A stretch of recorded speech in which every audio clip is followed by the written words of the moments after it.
오늘은 4월 두 번째 주일이고 부활절이 지난 두 번째 주일입니다.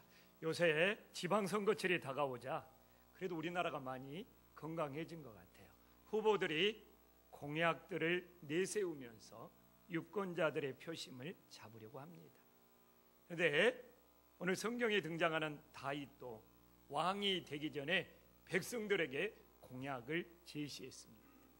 다윗이 백성들에게 제시한 공약은 마음을 다하여 하나님을 섬기겠다는 겁니다. 지금도 다윗처럼 공약을 내세울 수 있는 지도자가 있다면 얼마나 좋겠습니까? 그리고 다윗은 왕이 되자마자 자신이 내세운 공약을 실천하기 위하여 법궤를 예루살렘 성으로 옮기고자 하였습니다.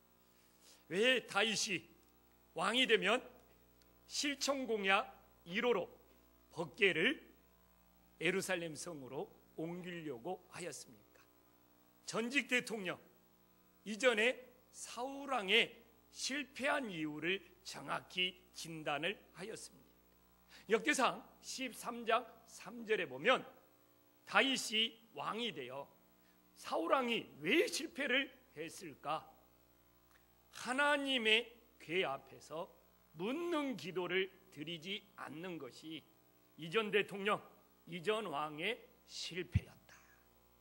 이렇게 진단한 다윗은 사울과 같은 실수를 반복하지 않으려고 하나님의 법궤를 예루살렘 성으로 옮기는 것이 첫 번째 공약의 실천 상황이 되었습니다.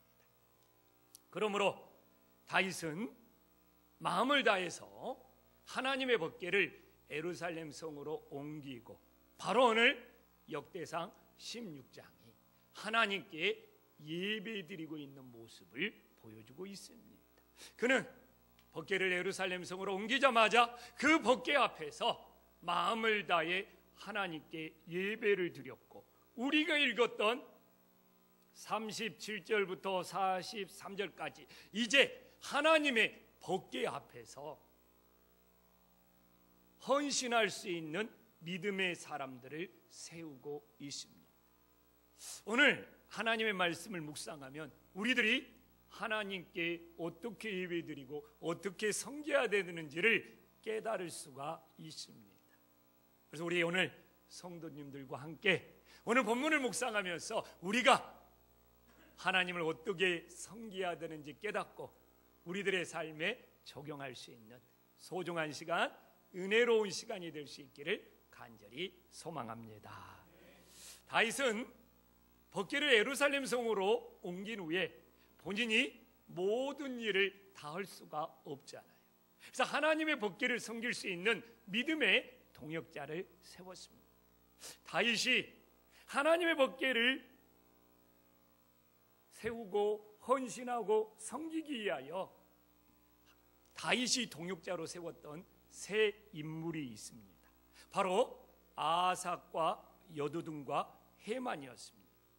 오늘 본문에서는 이 3인의 이 찬양 사역자가 어떻게 하나님을 섬기고 헌신했는지 잘 나오고 있습니다. 그래서 오늘 37절에 보면 제일 먼저 3인의 찬양 사역자 중에 아삽의 이름이 제일 먼저 등장을 하고 있습니다. 이 아삽과 여두둔과 헤만이 있었는데 아삽은 어떤 달란트가 있었느냐? 참 하나님을 높이는 시를 잘 썼습니다.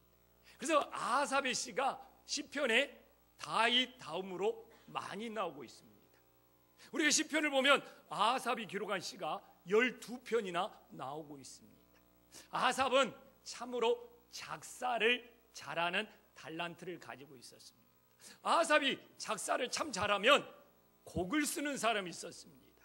이 여두둔의 법칙에 따라 아삽이 쓴 시를 작곡을 하였고 또 이렇게 여두둔이 작곡을 하면 헤만이 아삽이 작사를 하고 여두둔이 작곡을 한 것을 헤만이 아름답게 지휘를 하면서 하나님께 영광을 돌렸습니다. 참으로 아름다운 모습이었죠. 그런데 오늘 본문에 많은 사람들의 이름이 나오는데 왜 제일 먼저 아삽의 이름이 나올까요? 아삽이 전체 찬양대의 대장은 아니었습니다. 기자인 헤만이 전체 찬양대의 대장이었음에도 불구하고 작사를 많이 했던 아삽의 이름이 제일 먼저 등장하고 있습니다. 우리는 아삽의 이름이 제일 먼저 등장하고 있는 것은 아삽이 기록한 시를 찾아보면 어렵지 않게 알 수 있습니다. 아삽이 기록했던 시편 73편 28절에 보면 아삽의 중심을 하나님이 보시고 있는 거예요. 아삽은 하나님께 가까이함이 내게 복이라는 거예요. 인생에 좋은 일이 있을 때뿐만 아니라 인생에 아무리 어려운 일이 있더라도 하나님께 가까이만 나아갈 수 있다면 그 인생은 자신에게 복된 인생이 된다는 것을 고백하고 있는 겁니다. 그래서 오늘도 우리의 인생에 고난이 닥칠지라도 이 고난을 통하여 하나님을 더 의지하고 하나님께 더 가까이 나아갈 수 있다면 아삽처럼 그것 자체도 복이 될 수 있음을 믿으시기를 간절히 소망합니다. 그러면 아삽이 하나님께 가까이 나가는 것이 복이라고 했잖아요. 하나님께 가까이 나가는 복을 어떻게 실천했는지 오늘 우리가 본문을 통하여 찾아보도록 하겠습니다. 제일 먼저 하나님께 가까이 나가는 복은 아삽은 하나님 앞에 섬겼다는 것을 37절에서 정확히 말씀해 주고 있잖아요. 다윗이 아삽과 그 형제를 여호와의 언약궤 앞에 있게 하며 항상 그 궤 앞에서 섬기게 하되, 아삽은 오늘 본문을 묵상하면 사람이 아니라 항상 하나님 앞에 있었고 하나님을 섬겼음을 믿으시기를 간절히 소망합니다. 우리가 아삽을 보면서요, 진정한 예배는 뭐냐? 사람들한테 보여주기식이 아니라 하나님 앞에서 하나님을 섬기는 것이 진정한 예배가 됨을 깨달으시기를 간절히 소망합니다. 근데 제가 요새 이 땅의 예배들을 보면 서글픈 마음을 금할 길이 없어요. 너무 사람들에게 보여주기식의 공연 같은 예배들이 많아요. 사람들이 어떻게 생각할까? 사람들한테 어떻게 잘 보일까? 너무 사람들의 눈을 의식하고 사람들의 눈에 거슬리지 않고 사람들한테 잘 보이려고 준비하는 것이 아삽처럼 하나님 앞에서 드리는 예배가 될 수 있을까? 라는 회의감이 밀려올 때가 많습니다. 정말 우리 김포안심교회는 사람들에게 보여주기식이 아니라 하나님 앞에서 하나님만을 의식하며 하나님만을 섬길 수 있는 참된 예배자들이 될 수 있기를 간절히 소망합니다. 제가 목회하면서 어려운 것이 뭔지 알아요? 우리 교회는 오늘 대표기도 김자준 장로님이 드리겠습니다. 소개하지 않습니다. 왜 예배 시간에 사람을 소개합니까? 자기가 당번인지 다 아는데. 근데 어떤 교회 가보면요, 누구 장로님이 나와서 기도, 그때서 일어나. 그래가지고 천천히 걸어와서 올라와서 기도할 때까지 그 시간도 만만치 않아요. 누가 주목받아야 되고 누가 관심받아야 돼요.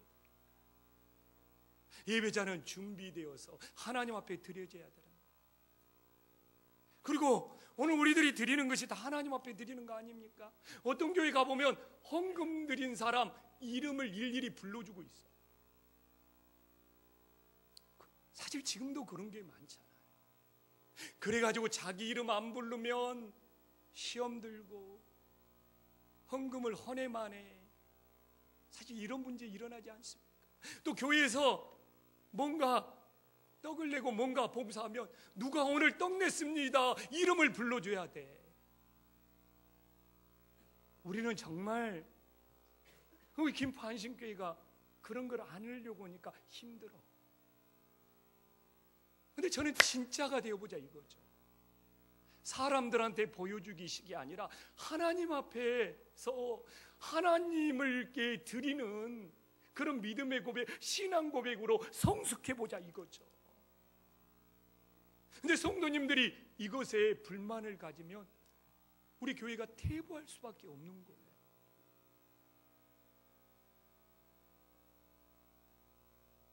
그래서 진짜가 뭐냐 이거죠. 예배가 어떻게 사람들한테 잘 보이고 사람들한테 좋은 평가를 받을까? 오늘도 뭔가 하는 사람들 이름을 불러줘야 되고,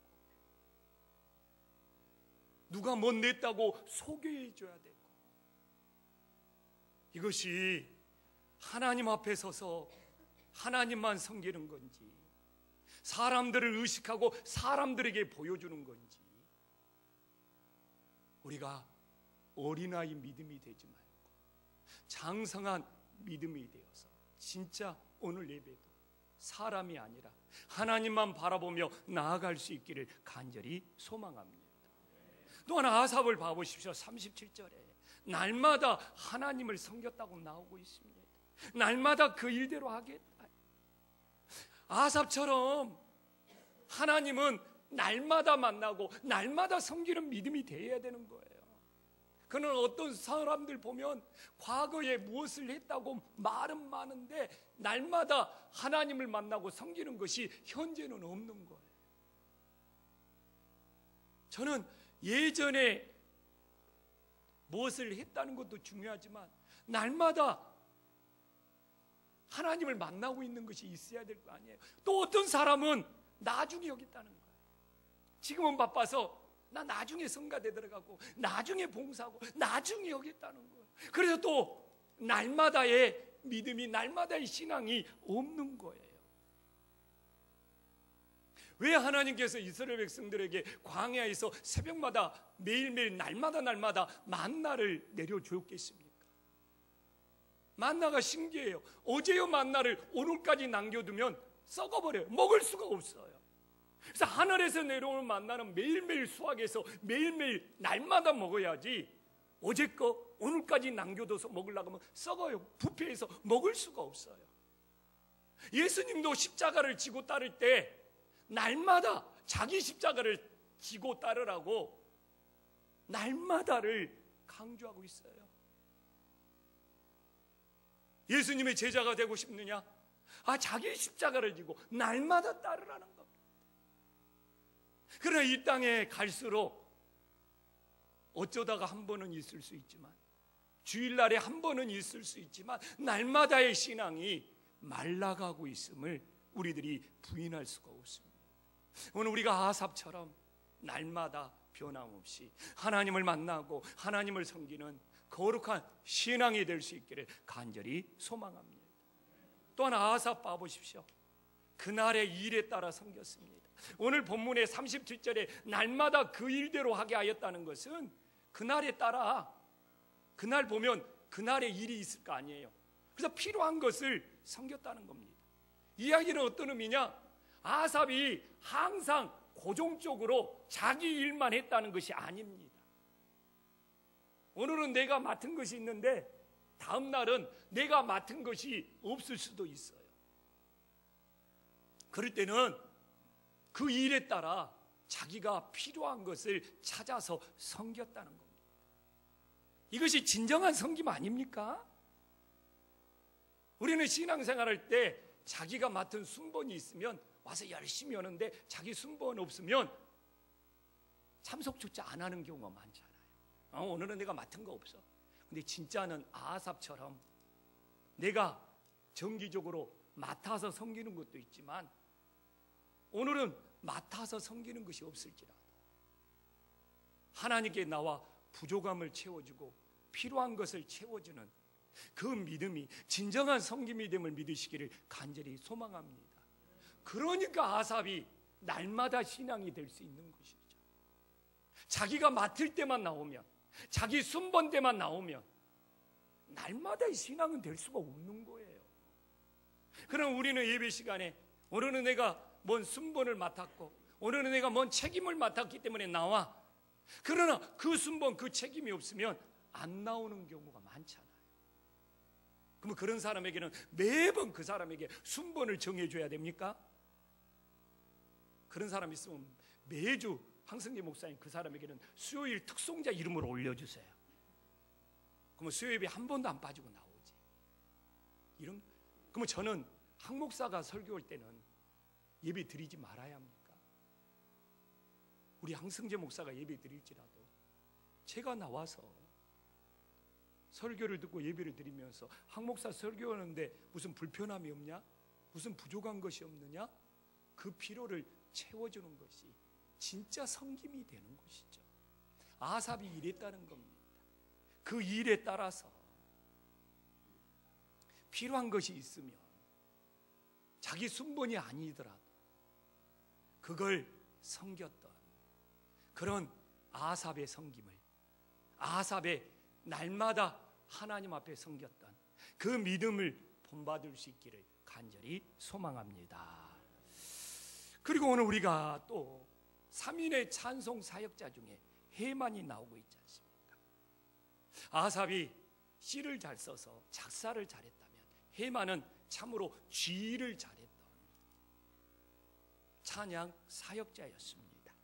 그리고 실질적으로 이 3인의 찬양 사역자 중에서도 그 대표자 이름으로는 헤만이 자주 등장하고 있습니다. 오늘 그 근거로 42절만 보더라도 헤만과 여두둔을 세워 나팔과 재금들로 하나님을 찬송하는 악기로 소리를 크게 내게 하였다고 소개하고 있습니다. 그럼 오늘 본문에서 헤만이 어떤 마음으로 하나님을 찬송했는지가 참으로 중요한 겁니다. 헤만은 어떤 마음으로 하나님을 찬송했을까요? 헤만은 감사하는 마음으로 하나님을 찬송하고 있습니다. 오늘 본문을 봐보십시오. 42절에 찬송하는 사람들이 나오는데 똑같은 사람들이 41절에 나오고 있습니다. 근데 41절에 나오는 이 헤만과 여두둔과 그 나머지 사람들은 하나님 앞에 어떤 사람들이었어요? 감사하는 자들이었습니다. 어떤 메시지를 전해주고 있습니까? 하나님께 드리는 찬송 속에는 감사가 연결되고 감사가 담겨져 있어야 됨을 우리들에게 말씀해주고 있는 거예요. 그래서 헤만은 여두둔과 함께 하나님을 찬송하는 사역자로도 쓰임받았지만 41절에 보면 그들은 먼저 그 나머지 사람들과 함께 감사하는 자들의 리더가 되었음을 우리들에게 보여주고 있습니다. 오늘도 우리 찬송 불렀습니다.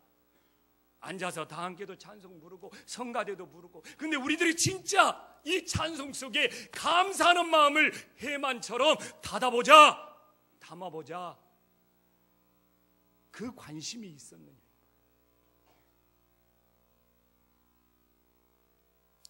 정말 우리들의 감사가 하나님 앞에 드리는 찬송 속에는 담겨져서 연락되는 은혜의 역사가 일어나기를 간절히 소망합니다.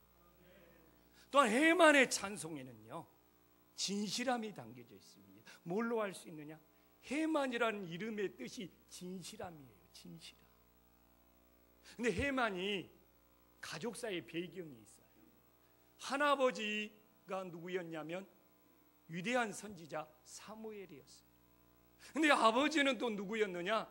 뇌물 스캔들이 발각되어서 사사회에서 탄핵당한 요엘이었습니다.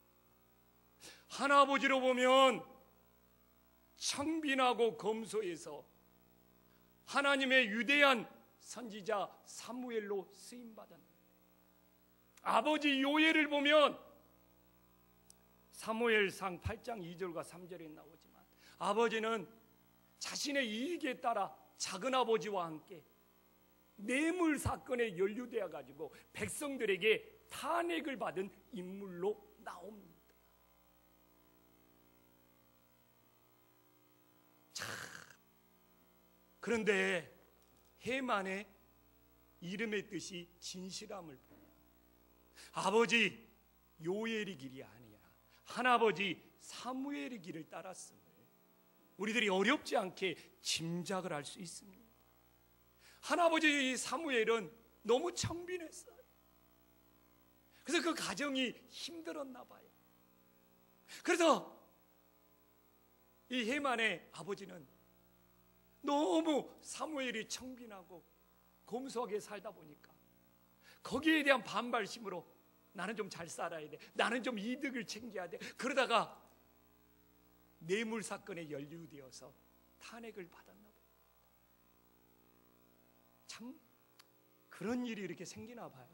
너무 가난하고 없이 살다 보면 돈에 대한 편집증이 생긴다는 거. 우리나라 전직 대통령 중에도 그런 사람이 있잖아요. 너무 불우한 시절을 살다 보니까 이 돈에 대한 집착, 돈에 대한 편집증, 그래서 돈이 우상이 되어서 결국 그 돈으로 멸망의 길을 가는 것처럼 헤만의 아버지 요엘이 그랬다는 것이죠. 그나마 헤만은 아버지 요엘의 길이 아니라 한아버지 사무엘 길을 따라서 자신의 이름처럼 진실하게 그 진실한 마음을 담아 하나님을 찬양하는 믿음의 사람이 되었음을 깨달으시기를 간절히 소망합니다. 그래서 이 세상이 아무리 거짓되고 이 세상이 뇌물을 좋아하고 이 세상이 아무리 변질될지라도 우리들이 헤만처럼 우리 중심에 하나님을 섬기는 자이기에 진실함을 잃어버리지 않기를 간절히 소망합니다. 또한 헤만의 찬송에는 자신의 간절한 기도가 담겨져 있어요. 헤만도 시를 하나 썼습니다. 시편 88편 13절에 보면 자신의 시에 자신이 기도의 사람이었음을 우리들에게 보여주고 있습니다. 한 목소리 읽어보겠습니다. 여호와여, 오직 내가 주께 부르짖어 싸우니 아침에 나의 기도가 주의 앞에. 헤만이 쓴 기도거든요. 그래서 헤만은 하나님께 부르짖으면서 기도하는 사람이었습니다. 우리가 찬송을 듣잖아요. 노래는 되게 잘한 것 같은데 마음속에 감동이 없어, 영적인 영향력이 없어. 왜 그럴까? 그 찬송하는 사람이 감사가 없고 진실함이 없고 또 헤만처럼 기도가 담겨 있지 않으니까 영적인 영향력이 없는 거예요. 그래서 저도 와, 진짜 노래 잘 부른다 그러는데 마음속에 영적인 영향력이 없는 거예요. 은혜가 없는 거예요. 감동이 없는 거예요. 왜 이렇게 노래는 잘하는데 마음속에 감동이 전달 안 되지? 오늘 헤만이 말해주고 있잖아요. 우리가 부르는 찬양 속에 얼마나 감사가 담겨져 있느냐, 얼마나 진실함이 담겨져 있느냐. 헤만처럼 얼마나 하나님께 부르짖고 기도하면서 그 찬송을 부르냐에 따라서 그 찬송을 듣는 사람에게 영적인 영향력이 전달됨을 깨달으시기를 간절히 소망합니다. 그래서 저는 헤만이 찬송을 부르고 악기를 연주하고 지휘할 때마다 감사가 있었고 진실함이 있었고 기도가 있었기에 놀라운 영적인 영향력이 나타났음을 믿으시기를 간절히 소망합니다. 이제 3인의 찬송 사역자 중에 마지막 여두둔이 나오고 있습니다. 제가 이미 이야기했잖아요. 아삽은 작사를 잘했고 헤만은 지휘를 잘했다면 여두둔은 탁월한 작곡가였습니다. 그래서 시편 77편 표제를 보면 정확히 구분이 됩니다. 한번 읽어보겠습니다. 시작.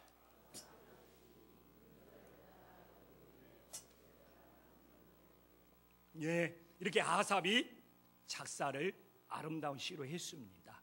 여두둔의 법칙이라는 것은 자신이 작곡을 했다는 거예요. 그러면 이걸 헤만이 지휘를 하면서 하나님을 높이고 하나님을 섬겼던 아름다운 모습을 보여주고 있습니다. 그래서 저는 모든 사역이 찬송도 그래 서로 분야가 다르고 영역이 다를 수 있어요. 근데 의외로 이렇게 예술가들 보면 합력하여 선을 이루는 것이 썩 좋은 건 아니더라고요. 좀 이렇게 자기 프라이드가 있어서 그런지는 모르겠지만, 그러나 정말 아삽이나 헤만이나 여두누를 보면 분야가 달랐고 나름대로 당대의 최고의 찬송 사역자로 이름이 있었지만, 참 계속 성경에 보면 같이 이름이 등장하고 합력하여 아름답게 사역을 잘했음을 우리들에게 보여주고 있습니다. 근데 이렇게 여두둔이 작곡만 잘한 것이 아니에요. 난 오늘 이 여두둔을 보면서 더 놀란 것은 42절에 봐보십시오. 여두둔은 자신의 아들들에게 문을 지키게 하였어요. 지금 문지기를 높은 자리로 여기는 사람은 아무도 없습니다. 그러나 하나님이 보는 시각은 달라요.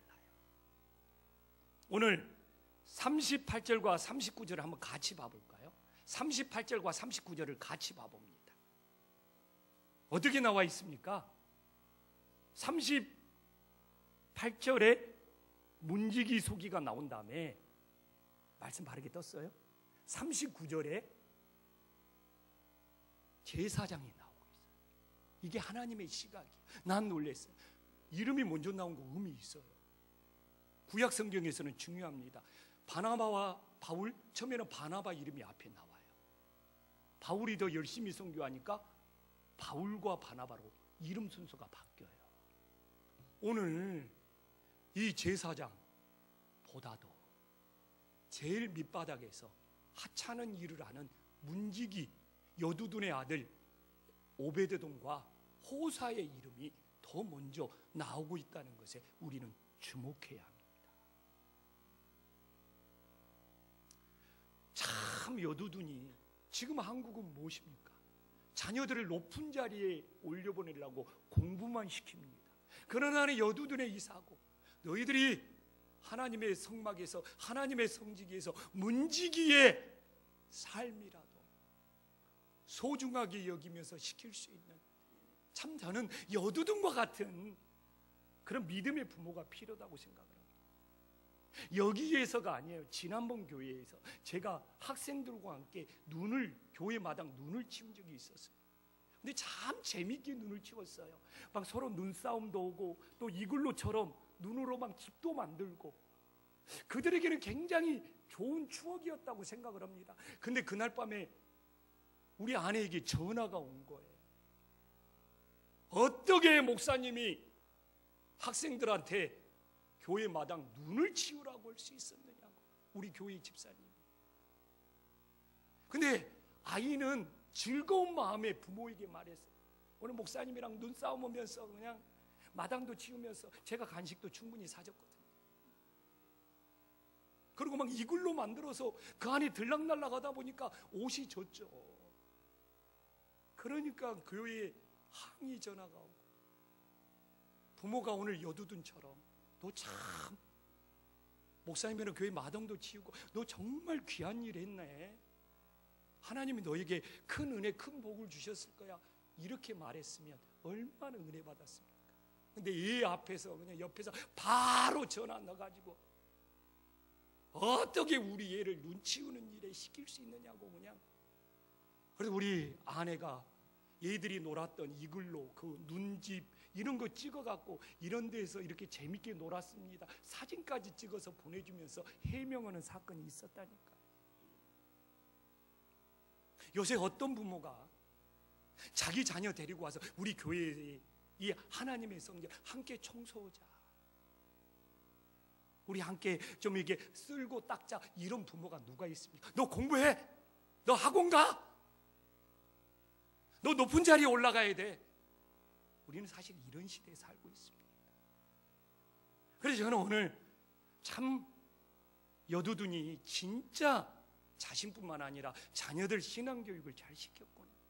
그래서 하나님의 시각은 제사장이나 그런 높은 자리에 있는 사람보다 문지기로 섬기는 여두둔의 아들들을 제사장보다 아버지보다 오늘 성경에 분명히 더 앞자리에서 기억하고 있잖아요.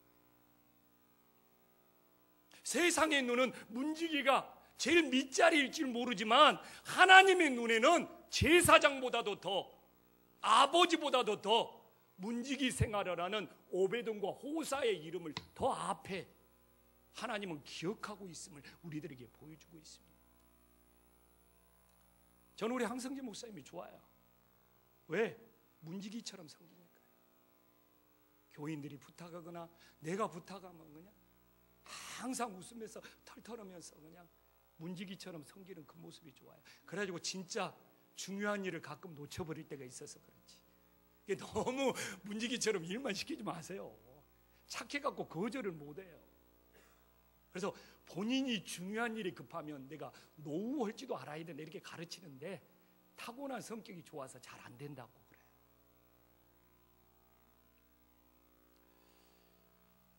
저도 마음은 그래요. 문지기처럼 살고 싶다. 저는 평신도지만 문지기처럼 섬기는 우리 성도님들이 저보다도 하늘에서 상급이 많을 것 같아요. 저는 대접 다 받잖아요. 오늘도 김찬준 장로님이 대표 길대 올 때마다 조영식 목사 기도 다 해주잖아요. 그것도 엄청난 대접입니다. 그러나 이름 없이 빛도 없이 교회에서 주방에서 주차장에서 보이지 않는 곳에서 화장실에서 문지기처럼 촬영 봉사하면서 섬기는 분들이 하늘에서 상급이 더 크다니까요. 그래서 오늘 우리는 목사, 장로, 집사, 권사 부르지 말고 조영식 문지기, 김자준 문지기, 김한원 문지기, 박성률 문지기, 이특칠 문지기, 항승재 문지기. 왜 항승재 목사 대답 안 해요? 목사, 항승재 문지기. 옆 사람한테 한번 문지기 한번 붙여서 이름 한번 부르겠습니다. 우리 김한원 문지기, 윤영원 문지기.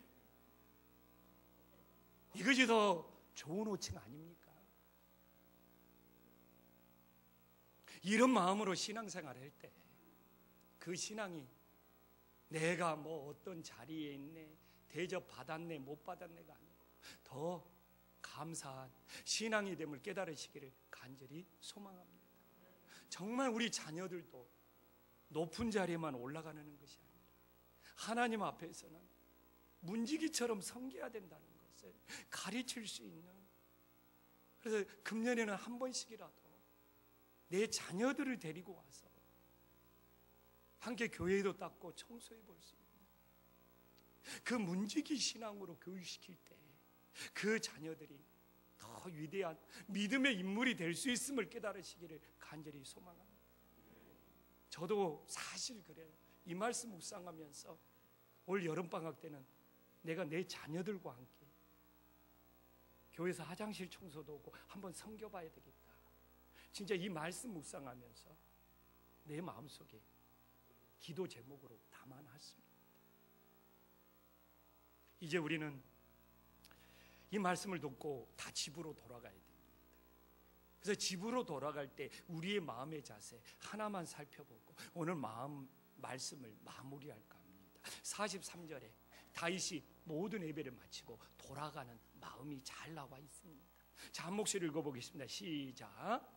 이에 무 백성은 각각 그 집으로 돌아가고 다윗도 자기 집을 위하여 축복하려고 돌아갔.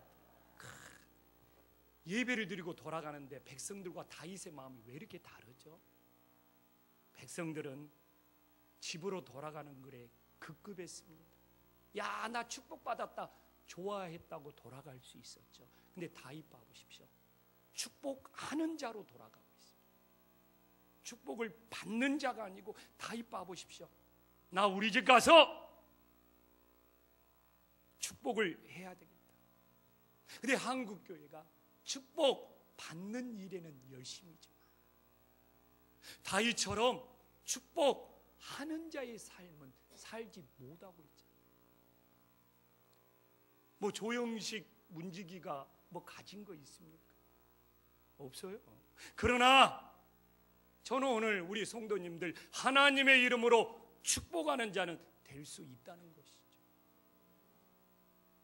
그래서 정말 우리 김포 한식교회는 축복을 받는 것도 중요하지만 가정에 돌아가서 배우자를 축복하는 자가 되고 자녀들을 축복하는 자가 되고 내 목장 식구들을 축복하는 자가 되고 내 성교회 회원들을 축복하는 자가 되고 우리 교인들을 축복하는 자예요. 삶을 사는 것이 얼마나 가치 있는 삶이 되겠습니까? 그래 이제 축복 받는 것에만 연연하지 말고 축복하는 자로서의 삶을 살겠다는 다윗과 같은 마음을 품을 수 있기를 간절히 소망합니다. 기도하겠습니다.